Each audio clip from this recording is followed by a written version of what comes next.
Yes. Now question number 15. X and Y are partners with a capital of rupees 8 lakh and 6 lakh. They were sharing in the ratio 3:2. 3:2 उनका profit sharing ratio है. Question में लिखा है interest on capital is agreed at 5% per annum. उनको बोला गया था आपको 5% आपके कैपिटल पे इंटरेस्ट मिलेगा. ठीक है. आगे क्वेश्चन में लिखा है, चलो देखते हैं, साथ साथ करते भी रहते हैं. 8 लाख का 5% 40,000, 6 लाख का 5% 30,000. क्वेश्चन में लिखा है Y is to be allowed in annual salary of rupees 60,000 which has not been withdrawn. Y को बोला गया कि तुम्हें 60,000 रुपये सैलरी के रूप में मिलेंगे. Which has not been withdrawn मतलब वाई को मिलेंगे. अभी उसने निकाले नहीं है बिजनेस से, कोई बात नहीं, निकाले या ना निकाले, फर्म को तो उसको देने ही हैं वाई को सैलरी. ओके. आगे लिखा है, ध्यान से अब आप सुन के मुझे बताएंगे. Profit for the year ended 31 March before interest on capital but after charging wise salary.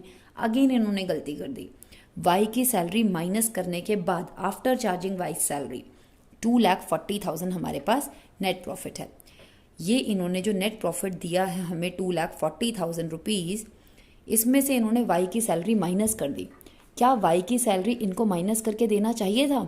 Y की सैलरी तो आप माइनस करोगे क्योंकि वो तो P&L अप्रोप्रिएशन में आती है. यहाँ पे जितने भी आइटम्स आते हैं आपको बिना उनको माइनस किए आपको प्रॉफिट चाहिए होता है. ठीक है. तो इन्होंने एक गलती कर दी मैम कि वाई की सैलरी इन्होंने माइनस कर दी है. तो कोई बात नहीं, हम वापस पहले वाले क्वेश्चन की तरह इसमें वाई की सैलरी को क्या कर देंगे, ऐड कर देंगे. ठीक है. ऐसा करने पर हमारे पास वाई की सैलरी 60,000 है. हमारे पास कितना आया बेटा, 3 लाख आ गया. हमारा नेट प्रॉफिट कितना हो गया, 3 लाख हो गया. आगे इन्होंने एक लाइन और लिख दी है. एक गलती जो इन्होंने हमें करके दी थी कि वाई की सैलरी माइनस करके दिया था, हमने वाई की सैलरी को वापस यहाँ क्या कर दिया, ऐड कर दिया. क्योंकि वाई यहाँ पे आपने नेट प्रॉफिट कौन सा लिखना होता है जो डायरेक्ट कहाँ से आता है, P&L अकाउंट से. और P&L अकाउंट में तो वाई की सैलरी माइनस होनी नहीं थी, तो इन्होंने क्यों करी माइनस. हम वापस से क्या कर देंगे, ऐड कर देंगे.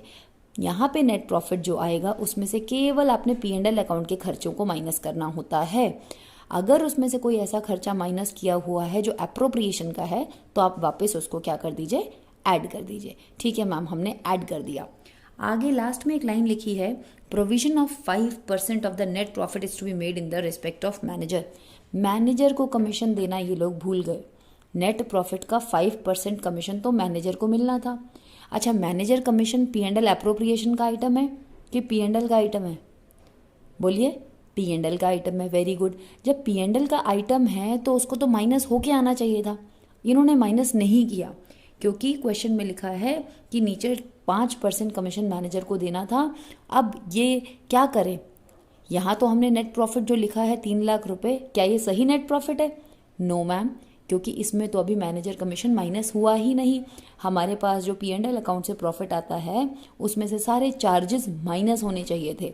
मैनेजर कमीशन भी चार्जेस है, वो P&L अकाउंट का आइटम है, उसको तो माइनस किया ही नहीं.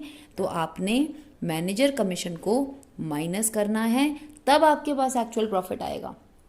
तो आपका नेट प्रॉफिट का 3 लाख, नेट प्रॉफिट कितना है, 3 लाख, उसमें से अब आप मैनेजर को कमीशन दे दीजिए. कितना कमीशन है मैनेजर का, 5%.